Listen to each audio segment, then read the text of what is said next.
Hoje nós vamos continuar na nossa série das bem-aventuranças, né? Nosso guia politicamente incorreto de felicidade, né? Mas por quê, né? Por que disso?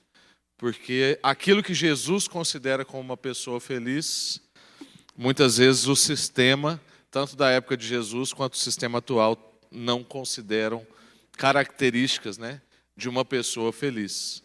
Mas basta um pouquinho de olhar crítico, um pouquinho de sensibilidade, para a gente perceber que aquilo que a sociedade também está dizendo como características de uma pessoa feliz não tem sido, não tem feito, né, das pessoas felizes. Inclusive, eu tenho orado sobre a nossa reflexão de domingo e tenho pensado em abordar um pouco, né, do momento que uma das figuras aí muito famosas do nosso país está vivendo, e isso não é nenhum demérito para a vida dele, mas é um sinal dos tempos, né? Não sei quantos já ouviram falar da vida do Whindersson Nunes.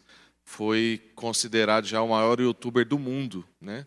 E dentro, então, da linguagem da atualidade, ele está na principal ferramenta, né, assim que ele está na internet, um dos principais canais de transmissão de conteúdo, que é o YouTube. E depois, né, agora com o Instagram, ele também tem uma visualização enorme. E eu não sei se você sabe, mas o Whindersson Nunes está vivendo um processo aí de burnout, que é um nome bonito para depressão, né? E ele está afastado das redes sociais já há algum tempo.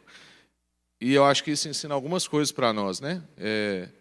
Ensina uma coisa boa, que é melhor do que muito pastor que tem por aí, que às vezes a pessoa chega para ele e fala, você está doente, você tem que parar, você tem que sumir um pouco e tal, e a pessoa não dá conta. Ele cumpriu o combinado, né? Ele está fora das redes sociais, faz uma aparição ou outra.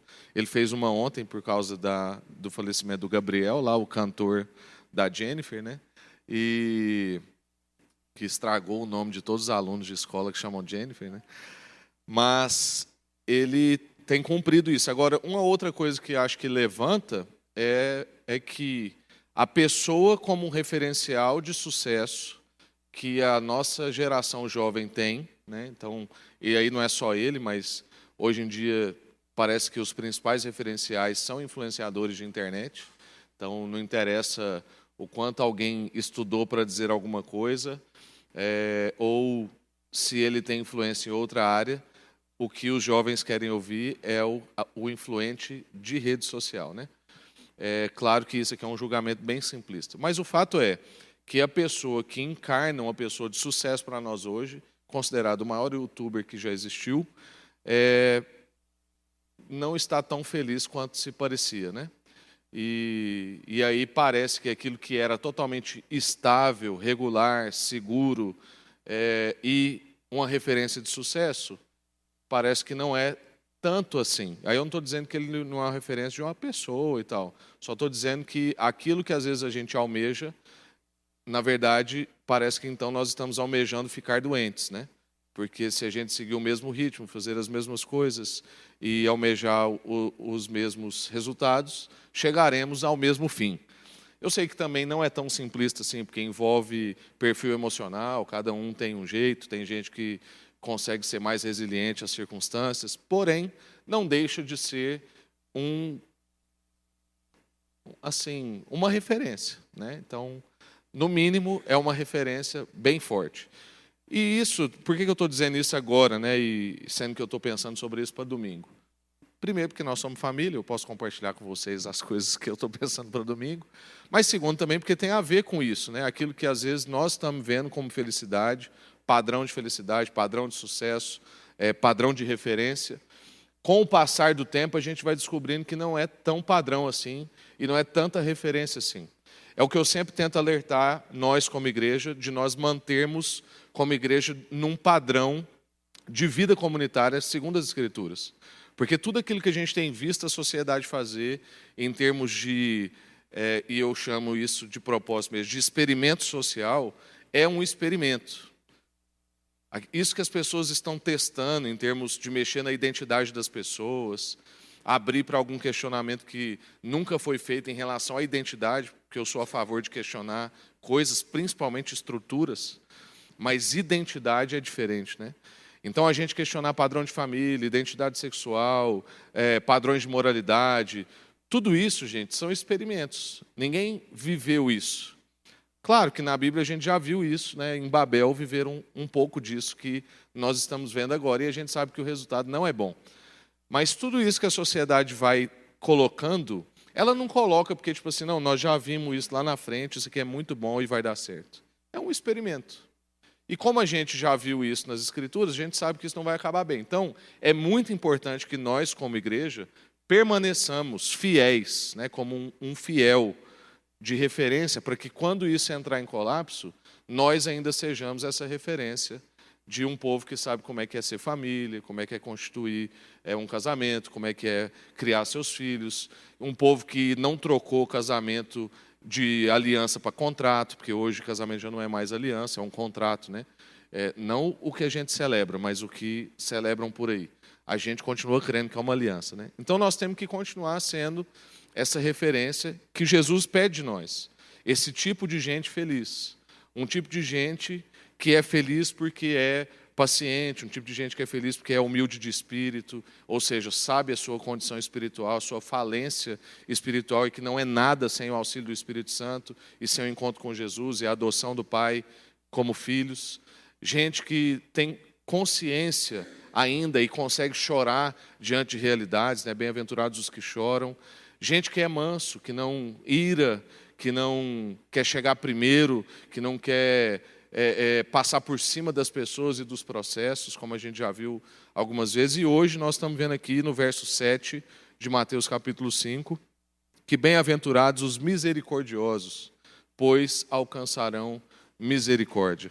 Então, isso é parte da nossa identidade. Quero fazer uma breve recapitulação com você, apesar que nós já passamos aqui agora, né, dizendo um pouco sobre cada uma dessas bem-aventuranças, mas é importante a gente recapitular que o que a gente tem compartilhado aqui é sobre a formação de uma pessoa plena.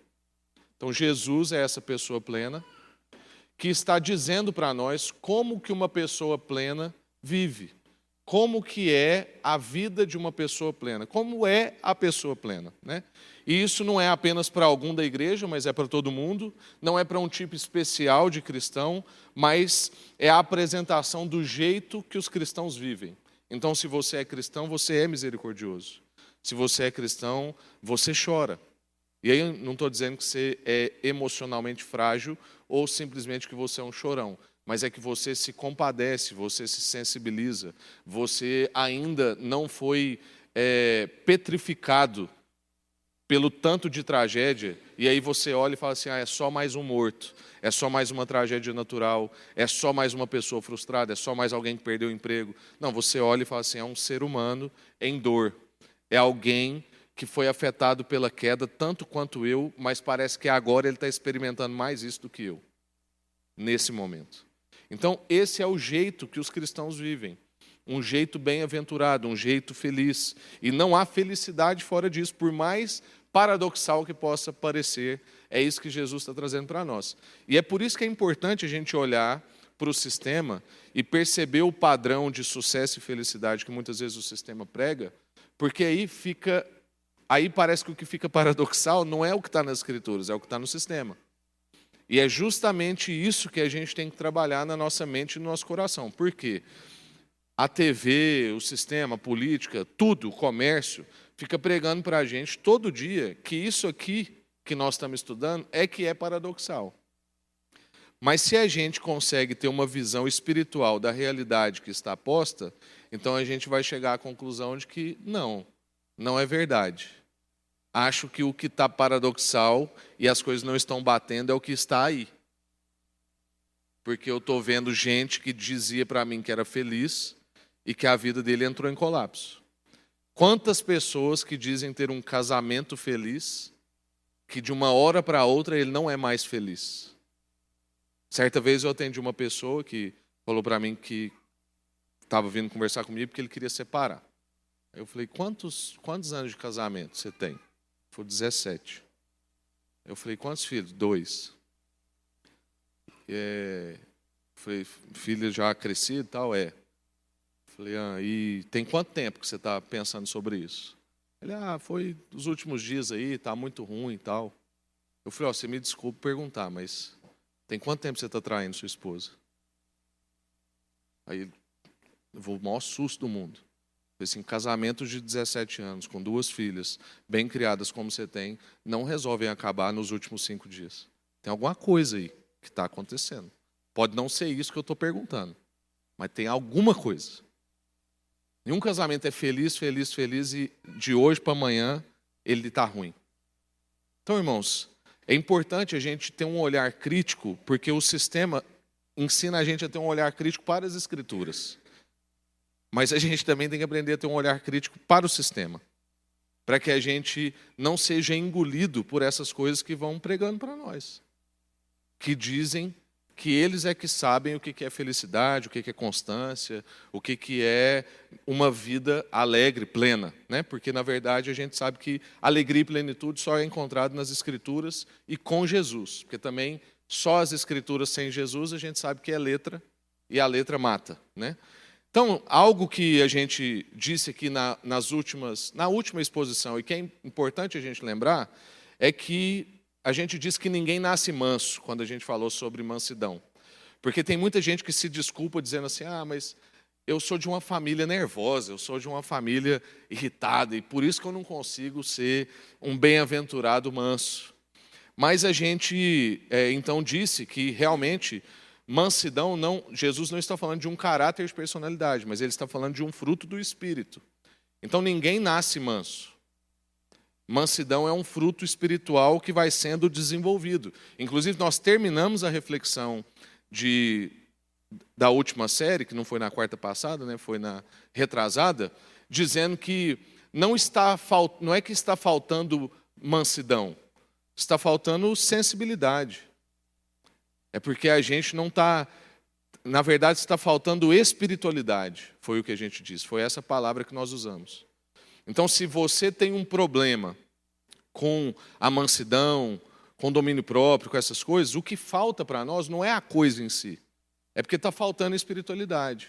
Talvez a gente está precisando regular mais a nossa relação com Deus, aprimorar a nossa vida devocional, a gente sentar mais aos pés de Jesus e ter mais uma vida de devoção. A misericórdia não é diferente, que é o que a gente está vendo hoje. A misericórdia também é um fruto espiritual. É um fruto de um coração quebrantado.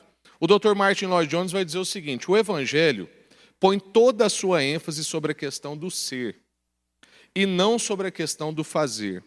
O Evangelho dá muito mais importância às nossas atitudes do que às nossas ações. Logo de início, o Evangelho frisa primordialmente aquilo que você e eu somos na essência, e não aquilo que possamos realizar. O cristão, então, é alguma coisa antes de fazer qualquer coisa.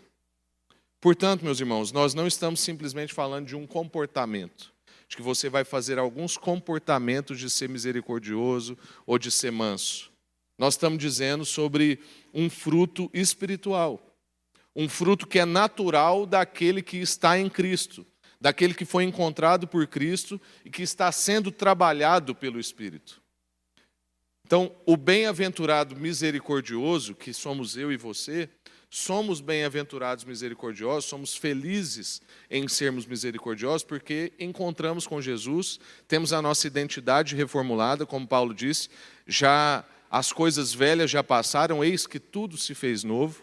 Agora eu sou uma nova criatura e agora eu tenho isso em mim. É claro que isso vai ser desenvolvido, mas isso está aqui. Não tanto pelo que eu faço somente, mas porque isso já está e já é em mim. Então você é um bem-aventurado, um abençoado, misericordioso. E assim você também vai encontrar misericórdia. A primeira coisa que eu quero pensar com vocês, entrando dentro do texto, é que misericórdia não era uma característica social de uma pessoa feliz no tempo de Jesus, como a gente já disse aqui no início. Então, se você perguntasse na sociedade assim, uma pessoa misericordiosa para você é uma pessoa de referência, uma pessoa feliz, uma pessoa de sucesso, não seria o que aquelas pessoas daquele tempo diriam. Vale lembrar que no tempo de Jesus, no tempo que ele está compartilhando aquelas palavras, é um período de predomínio religioso. A religião, então, permeava toda a sociedade. Era um assunto comum e que era entranhado na vida das pessoas. Então, a religião era a pauta da vez daquele tempo. Tudo girava em torno da religião. Como é que você ia negociar, quando é que você ia aposentar, como é que você lidava com o seu casamento, como é que era a criação de filho, tudo era pautado com base em religião. Não estou dizendo que era especificamente aquilo que o Antigo Testamento dizia, ou até aquilo que o Antigo Testamento dizia, mal interpretado. Existiam vários deuses, mas a questão é, assim como os tempos de hoje, e nisso nós somos bem semelhantes, a espiritualidade era uma coisa muito viva. Só que tinha pessoas que canalizavam isso de maneira equivocada. E aí isso se tornava simplesmente religião. Coisa legalista, moralista, pesada, baseada só em comportamento e não em identidade, essência, resgate, graça, misericórdia, como a gente está vendo aqui. Praticamente, irmãos, todos os níveis sociais eram separados por fidelidades às práticas religiosas.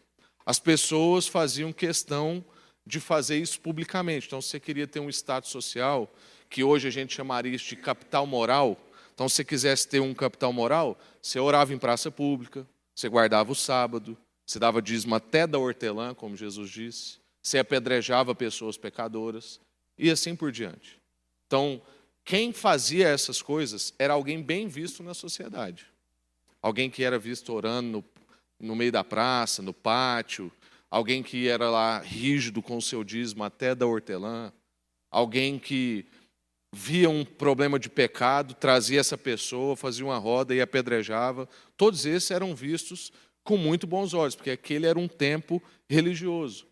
Ou seja, a rigidez, o apego à lei, o padrão moral, o legalismo era o que imperava. Não imperava o espírito da lei. Imperava a lei cumprida, sem espírito, somente letra. Então a classe religiosa tinha resistência com a misericórdia. Misericórdia não era um atributo daquele povo religioso. Jesus condenava, inclusive, os escribas e os fariseus por causa disso. E geralmente, quando a gente pensa em escribas e fariseus, a gente está pensando em alguém mau, alguém ruim. Mas talvez alguns de nós nos igualaríamos a escribas e fariseus. Era gente que era apegado à lei. Era gente que sabia o livro. Era gente que queria cumprir as coisas. Era gente que tentava ser obediente aos mandamentos. Só que tinham perdido o espírito, a ponto de, quando viam Jesus fazer alguma coisa, achar que Jesus estava contradizendo a lei. E Jesus diz, não, pelo contrário, eu vim cumprir a lei. Só que eu vim trazer o espírito à lei. Praticamente, as bem-aventuranças os 10 mandamentos com o Espírito. É isso que Jesus está revelando para nós. Então, esses homens não estavam longe de nós, era gente zelosa da religião, gente apaixonada por determinadas estéticas religiosas, mas que não viam o coração. E aqui é um alerta para a nossa vida, porque às vezes nós vamos ficando tão apegados aos nossos ritos e algumas questões estéticas da nossa fé, como o jeito que tem que ser o batismo, por exemplo. Tem gente que acha que nós somos tudo bagunçado. Mas não é isso, é porque a gente crê no batismo. É um ponto fundamental da unidade da fé cristã. Está lá em Efésios 4. Uma só fé, um só batismo, um só Deus e Pai de todos. Só que, na Bíblia tem narrativa de batismo espirrando água, derramando água ou mergulhando gente. Então, como é que a gente faz aqui na igreja? Depende do tanto de água que tem. Se tiver muita água, a gente mergulha. Se tiver pouca água, a gente derrama. Se tiver pouquíssima água, a gente só espirra. Então, a gente crê no batismo. Mas tem pessoas que se separam por isso. Tem gente que fala assim, eu não aceito isso, batismo só por imersão. Ou pessoas que dizem, onde que tem batismo por imersão? Batismo é só por aspersão. E tem gente, só por efusão eu nunca vi, não. Aliás, por efusão, só por aspersão eu nunca vi, não, que é o de espirrar. Então, a gente precisa entender que se nós perdermos o Espírito E se a gente deixar de prestar atenção nas coisas do coração, aquilo que Deus está trabalhando, aquilo que Jesus está revelando para nós, nós não ficamos tão diferentes daqueles que Jesus condenava. Então, é nítido que havia se perdido, então, o espírito da lei. As pessoas eram orgulhosas dos seus acertos e cobravam acima da própria média. Avaliações eram feitas com base nos acertos e erros. Isso é uma característica do legalista, tá, gente? E em algumas áreas eu preciso me policiar, porque em algum momento eu vou ser e em algum momento você vai ser. Geralmente, naquilo que a gente é forte, naquilo que são os nossos acertos, a gente tende a medir os outros numa régua acima da que a gente consegue acertar.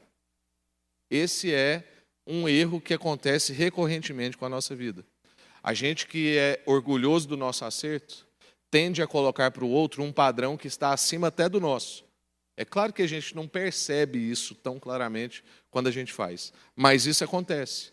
Basta a gente olhar então para as várias narrativas de Jesus ao longo dos evangelhos e a gente vai perceber o quanto que ele é perseguido sob a acusação de não ser cumpridor da lei. Então nós temos aqui a principal referência nossa de amor e de cumprimento da lei, mas que era perseguido por gente assim. E possivelmente alguns de nós, principalmente líderes, como o meu caso, provavelmente teria perseguido Jesus também. Porque eu amo essa palavra. E se eu achasse que tem alguma coisa que estava fora, eu ia pegar no pé de Jesus. E isso só revela a minha soberba. Mas eu estou falando de mim aqui porque eu não posso falar de você, mas provavelmente você em algum momento se cruzaria julgando Jesus. Como que Jesus manda aquela mulher samaritana pregar sem ter feito um curso de discipulado, gente? Não batizou primeiro, não fez classe de catecúmenos. Jesus era um irresponsável. Se a gente olhasse naquilo, dentro dos métodos de igreja que a gente tem hoje, a gente ia falar, não, aquela mulher tem que ficar pelo menos 6 meses de banco, fazer um curso, ser batizada, só depois ela pode ir com um panfleto na mão e fazer alguma coisa. Mas é porque aquela mulher tinha recebido o Espírito. E como Jesus sabia de todas as coisas, ele sabia que ela tinha o Espírito certo para comunicar o que precisava ser comunicado. E Jesus confiava no poder do Espírito e não na habilidade daquela mulher, que era totalmente sem reputação. Era mulher, para começar. Ela ia gritar na cidade e as pessoas não iam ver, porque naquele tempo mulher não era ouvida. Aí, segundo, que era uma mulher de péssima reputação. Mas ela foi lá. Mas Jesus era acusado por essas coisas. Discípulos que comiam sem lavar as mãos. Jesus curava no sábado. Mulher prostituta que era atendida. Esse era o nosso Senhor Jesus. Então, misericórdia não era uma característica de alguém feliz, de sucesso, religioso daquele tempo. Misericórdia também não é uma característica de pessoas felizes para a nossa sociedade hoje. Você não olha para uma pessoa misericordiosa e fala assim, essa é uma pessoa feliz. Essa é uma pessoa de sucesso. Primeiro, a gente tende a achar que essa é uma característica para alguns poucos. Então a gente fala assim, fulano ali tem o dom. Ele é misericordioso. A gente acha que isso é para pouca gente, que tem uma personalidade menos questionadora, não melancólica, ou coisa de oficiais da religião. Então, assim, o Rafael tem que ser misericordioso. Mas eu não nasci com essa graça, eu não tenho isso, eu sou rude, eu sou questionador, eu não consigo liberar. A pessoa errou comigo, ele tem que pagar. Ainda assim, se a gente observar dentro de alguns dos nossos núcleos que a gente citou acima, a gente tem um problema no real significado de ser misericordioso ou de ter misericórdia. Porque a gente ou adota isso a um tipo de personalidade, ou a gente só coloca isso para um tipo de comportamento, ou então a gente confunde isso com vitimismo. A gente acha que ser misericordioso é ser vitimado. E isso é uma coisa que está bem latente na nossa sociedade hoje. A nossa cultura está confundindo misericórdia com vitimismo. Do mesmo jeito que alguns dos nossos jovens têm confundido profetismo com denuncismo. Então tem jovem que acha que está sendo profeta. Na verdade, ele é só um denunciador. Ele aponta o que está errado. Está errado, está errado, está errado. De preferência, ele faz isso na internet. do conforto do quarto dele, que provavelmente tem ar-condicionado, ou da sala dele assistindo Netflix, ele recebe um WhatsApp que aconteceu uma notícia trágica, e aí ele compartilha e fala assim, isso é um absurdo. E aí ele fala assim, sou um profeta. Não, você é só um denunciante, um apontador de erros. Vou explicar melhor isso. Muitas pessoas, então, aparentemente, se indignam com muita coisa. Postam de tudo. São do contra. Mas poucas pessoas sabem a real condição de cada situação. A gente denuncia, mas não assume a responsabilidade. Então tem muita gente hoje, de classe média alta, fazendo várias denúncias sobre favela, sobre abuso de poder, sobre exploração de mulheres. E é tudo verdade, viu, gente? Essas coisas existem. Eu não estou aqui como um alienado que acha que não tem. Eu sei que tem. E sou defensor dessas causas, inclusive. Assim, violência contra a mulher, para mim, é um absurdo, por exemplo. É uma pauta que a igreja tem que entrar com os dois pés. E isso está, inclusive, no nosso meio. Porque a estatística ela não difere para fora e para dentro. Né? Se tem 40% lá, é 40% aqui. Mas pode ser que eu denuncie tudo isso e nunca queira me envolver com isso. Então eu venho aqui e falo como eu disse agora, e aí me chega um caso de agressão familiar, e eu simplesmente falo assim, não dá para eu atender não, tal, não é tão ruim assim quando você está falando. Como tem algumas pessoas que tratam dessa maneira. Isso é uma característica do nosso tempo. A gente denuncia, mas não se envolve. A gente compartilha na rede socialmente, mas não se envolve socialmente de fato. Não assumimos a nossa responsabilidade. Então a gente tem jovens e adultos que de dentro dos seus prédios e condomínios gritam nas redes sociais em favor de pobres, de cotas, de mortes questionando sobre mortes violentas. Muitos são militantes políticos, mas nunca leram um livro sobre política. E é por isso que a gente vai confundindo os termos. E aí, para nós, vai sendo difícil ser aquilo que a Bíblia está dizendo para a gente ser. Então, eu estou dizendo essas coisas que a gente está falando aqui só para reafirmar que a misericórdia, infelizmente, não é um valor do nosso tempo, muito menos uma característica de felicidade. Porque, mesmo em meio a atos que parecem misericordiosos, como esses citados acima, de lutar a causa de uma mulher, denunciar a violência, lutar por gente pobre, mesmo com essas causas, as nossas práticas não vão demonstrando a coerência com as nossas pautas. E o pior, algumas vezes até a nossa prática demonstra, mas algumas vezes nós temos agendas ocultas. Então eu tenho interesse próprio em determinada pauta. Isso acontece com frequência. Gente que é um militante real, ele não é igual a esses que eu citei, ele está lá, mas no coração dele tem uma agenda oculta. Ele é um aparente misericordioso, mas na verdade ele tem um motivo particular para essas coisas. Se a gente for observar no mercado, por exemplo, no mercado é a lei do mais forte, do mais rápido, do que acerta mais. Não há lugar para erro, não há lugar para misericórdia. E pouco importa se o cliente está num momento difícil ou se o funcionário está vivendo um drama familiar. Eu me lembro uma vez, numa empresa que eu trabalhava, todo ano a gente fazia um planejamento do faturamento e a gente pegava o cliente e falava assim, não, fulano então esse ano vai comprar tanto. E eu vou fazer uma proposta para ele já garantir isso e ele vai ter X benefícios e tal. E aí pegaram um cliente meu que estava vivendo um momento muito difícil e eles queriam dobrar o tanto que ele comprava de mim. E aí, na hora que apresentaram isso lá, eu falei assim, gente, não tem condição, eu não tenho coragem de apresentar isso para ele, por 2 motivos. Primeiro, que ele está num momento muito difícil. Segundo, que se ele arrancar todos os outros concorrentes que ele tem na prateleira e colocar só nós, ainda não dá esse valor aí que vocês estão falando. A loja dele não comporta. Aí não, mas a gente tem que apresentar isso, porque ele vai fazer uma conta proposta caindo para tanto, aí a gente tem uma margem. Eu sei, né? Eu estava no comércio, inclusive. Eu sei, mas eu não tenho coragem. É agir sem misericórdia, apresentar isso aqui. Eu não tenho uma cara que eu visto e chego lá e consigo fazer isso. Mas eu sei que no mercado é assim. Pouco importa se o meu cliente está num momento difícil. Pouco importa se tem outras empresas na prateleira dele. Eu tenho que tirar todas. E tem que ter a minha.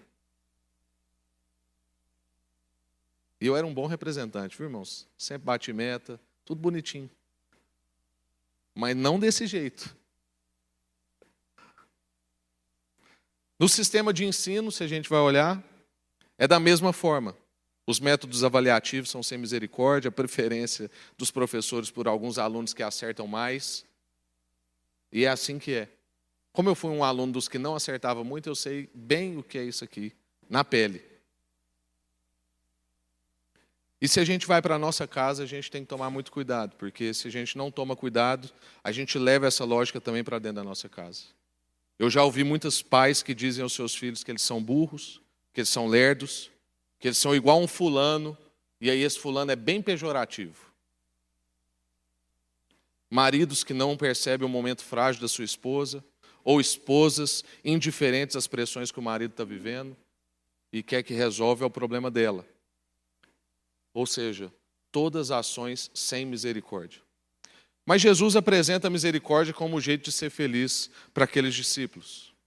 E para a gente começar, então, entendendo isso, Jesus, Deus encarnado, só existiu por misericórdia. Se Deus não tivesse tido misericórdia da gente, da nossa condição, do fato da gente estar largado aos nossos próprios desejos e da gente não conseguir resolver isso só pela lei, se não tivesse havido misericórdia da parte de Deus, nós não estaríamos na condição privilegiada que nós temos hoje. Então Deus, em sua misericórdia, se encarnou em Jesus, olhou para nós, teve essa misericórdia e veio redimir, restaurar e salvar a gente. Como Paulo disse em Efésios 2, todavia Deus, que é rico em misericórdia, pelo grande amor com que nos amou, deu-nos vida juntamente com Cristo. Irmão, Jesus tinha vida plena, Jesus era bem resolvido, Jesus é a encarnação da pessoa feliz e por isso tem tantas pessoas aos pés dele para entender e aprender com ele nesse monte. Nós temos um relato que diz que Jesus, aproximando dos discípulos, sentou num monte e começou a ensinar, mas uma multidão estava ouvindo Jesus. Jesus tinha essa vida plena, Jesus é a pessoa de sucesso. Jesus não ficou deprimido nem diante da morte. Jesus é a pessoa feliz. É a encarnação dessa pessoa. Claro que é surpreendente para todo mundo que escuta aquilo que Jesus está apresentando como característica de uma pessoa feliz. Mas é isso mesmo que está acontecendo. O homem mais feliz do mundo. O homem mais feliz, mais constante, mais convicto e pleno que já existiu está dando uma aula. E a aula dele é a aula de como ser feliz. E ele vai enfatizar a misericórdia como uma acompanhadora da felicidade. E para nós hoje, Jesus continua apresentando a misericórdia como um jeito de ser feliz hoje. Porque a gente não está aqui apresentando um tipo de vida do passado, dos tempos de Jesus, que funciona naquela época. Ou uma característica de personalidade de determinadas pessoas, ou de coisa de gente fraca, ou uma formação comportamental para você ser aceito no clube igreja. Que se você fizer tais coisas, você então vai ser aceito aqui. Não é isso. O que Jesus traz para nós hoje é que qualquer que tenha sido alcançado pela graça, qualquer que reconhece a sua falência espiritual, chora por isso e tem fome e sede da justiça de Deus, é alguém misericordioso. Porque esse alguém se reconhece também como um carente de misericórdia. Uma das coisas que impossibilita a gente ser misericordioso é quando a gente não entendeu que nós carecemos de misericórdia. Se eu não entendo que eu fui alcançado pela graça, que eu sou um falido espiritualmente, e eu choro diante disso, eu nunca vou conseguir ser alguém misericordioso. Eu só consigo agir com misericórdia porque eu vi misericórdia. O Spurgeon dizia o seguinte, o Spurgeon foi considerado o príncipe dos pregadores. Ele dizia o seguinte, quando falarem mal de você, não fique chateado, porque você é muito pior do que eles pensam.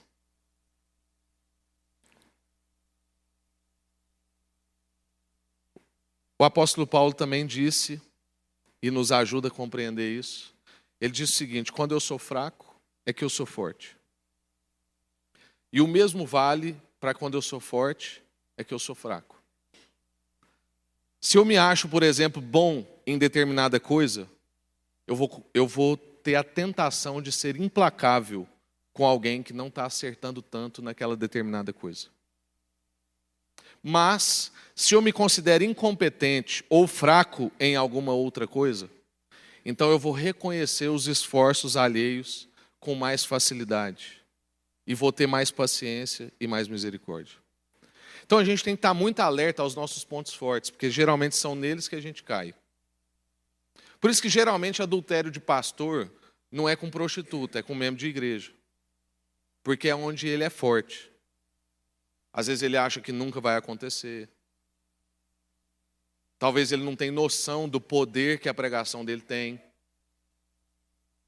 Certa vez aconteceu numa cidade aí, de um pastor muito, eu nunca conheci, então eu vou falar do jeito que me contaram. Um pastor muito feio e sem condição assim, financeira, muito simples, tal, se envolveu com uma irmã muito bonita, muito rica e muito bem instruída. E aí, o pastor que estava administrando essa situação de adultério, chegou para essa irmã e falou assim: irmã, me ajuda a entender o que aconteceu aqui. A senhora é bonita, rica, instruída. Vai mexer com um cara desse? Ela falou para ele assim: Deus deu um dom para ele, de pregar. E Deus deu um dom para mim, de ouvir, de ser ovelha, de crer. Ele pregou e eu acreditei. Foi isso que aconteceu. O nosso ponto forte é aquilo que pode nos tornar fracos. E o nosso ponto fraco é aquilo que, diante de Deus, nos torna fortes. Possivelmente, naquilo que você é muito bom, você vai tender a não conseguir agir com misericórdia com quem é falho nesse ponto.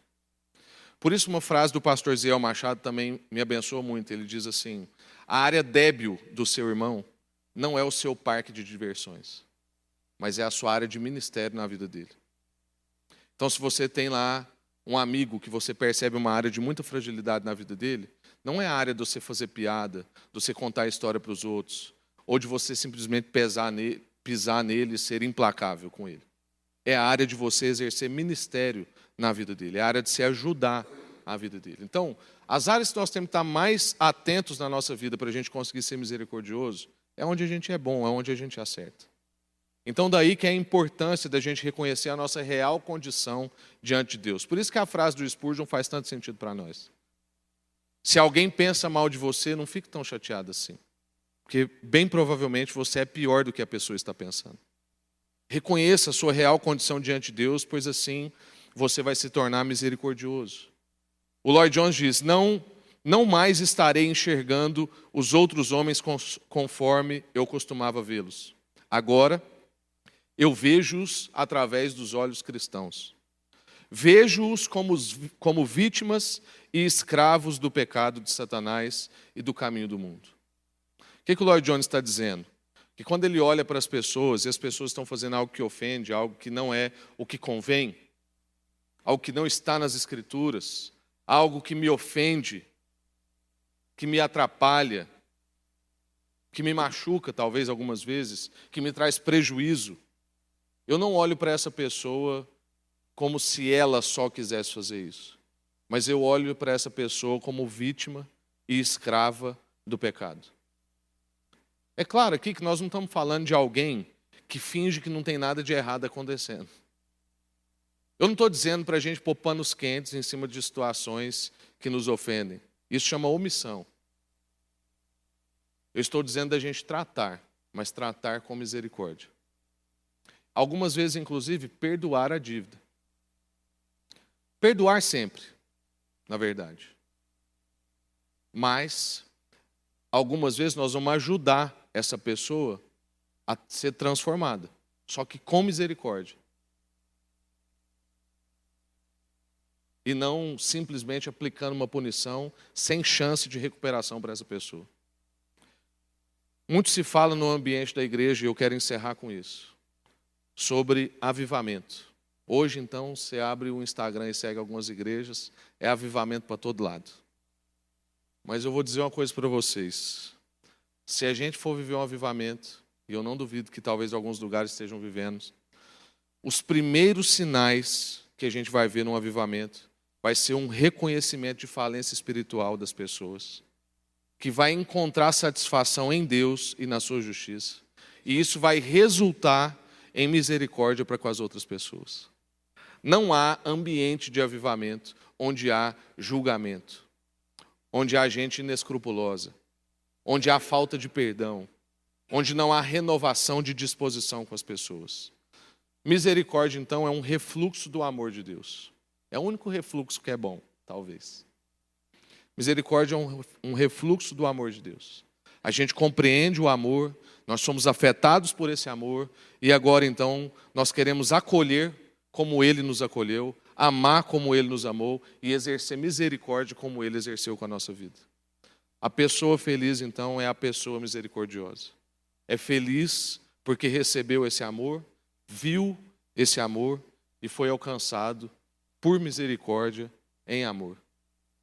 Deus nos amou primeiro e por isso Ele agiu de misericórdia com a gente. A gente viu esse amor, recebeu esse amor e agora nós queremos acolher com esse amor e ser misericordioso como a gente recebeu de misericórdia. É assim que se forma um misericordioso. É por isso que é impossível para alguém que não encontrou com Jesus ser misericordioso. Porque é algo dado que faz parte da nossa essência, não é simplesmente algo que a gente faz. É parte de quem a gente é. Amém? Graças a Deus. Quero orar com vocês. Ainda bem que hoje o louvor me entregou um pouco antes, porque eu hoje preguei mais do que de costume, né? Mas obrigado aí pela paciência de vocês. Queria convidar você a ficar de pé, para a gente orar. E eu quero te desafiar a continuar pensando sobre isso e pensar se você tem revelado essa pessoa misericordiosa que você é. Porque eu creio que você é. Se você está aqui, se você congrega com a gente e você teve um encontro com Jesus, eu sei que você é, porque todos aqueles que encontraram com Jesus são os felizes, são quebrantados, são misericordiosos, são mansos, são os que choram, são sensíveis. Então, eu creio que você é misericordioso, mas a reflexão que eu quero que você faça é: tenho sido misericordioso? Tenho vivido essa vida de misericórdia? Você tem conseguido ser fiel a essa identidade que é sua identidade? Porque alguém que encontrou com Jesus é um cristão e não vive desse jeito, não é que ele não é um cristão. Eu me recuso a crer nisso. Eu só acho que essa pessoa às vezes está com uma esquizofrenia, está com uma crise na sua identidade. E nós estamos aqui justamente para corrigir isso. Então pense agora, você consegue agir com benevolência para quem é menos favorecido que você? Você consegue renovar a sua disposição com um funcionário que te feriu ou com um patrão que não foi tão compreensivo com você? Você consegue agir de misericórdia com quem talvez nunca demonstrou misericórdia com você? Essa é a pessoa misericordiosa. E essa é a pessoa feliz, porque ela não é rancorosa, ela é leve, ela não é pesada. Senhor, fala ao nosso coração em nome de Jesus. Esse tem sido o nosso pedido desde cedo, para o Senhor falar com a gente, para a sua presença passear aqui, encontrar os nossos corações e despertar-nos, ó Deus, para uma vida de misericórdia. Às vezes a gente, como igreja, vai deixando de falar dessas coisas que Jesus falava. E a gente vai se afastando de ser esse tipo de gente que Jesus disse que nós somos. Não é nem que nós seremos. Nós somos. Então, ó Deus, o meu clamor é para que o Senhor capacite-nos, cada dia, a viver segundo a nossa identidade. Nós queremos ser felizes, misericordiosos. Nós queremos, ó Deus, resgatar a felicidade, a alegria de agir com misericórdia. E muitas vezes, ó Deus, eu sei também que nós estamos ficando seres entristecidos, embrutecidos, depressivos, porque não temos vivido aquilo que o Senhor disse que é a felicidade. Não temos reconhecido que não somos nada sem Ti. Não temos conseguido chorar essa condição. Não temos, ó Deus, clamado com fome e sede de justiça. Não temos sido misericordiosos. Não temos procurado ter o coração limpo, que é a nossa próxima reflexão. Então, ó Deus, vem despertar-nos para a nossa real identidade. Livra-nos das identidades conflitantes. Livra-nos, ó Deus, das narrativas do sistema que são conflitantes com a sua narrativa. E nos auxilie a viver conforme o Senhor nos criou para vivermos. Queremos ser felizes, misericordiosos, porque temos certeza que assim também encontraremos misericórdia. Em nome de Jesus. Amém. Graças a Deus.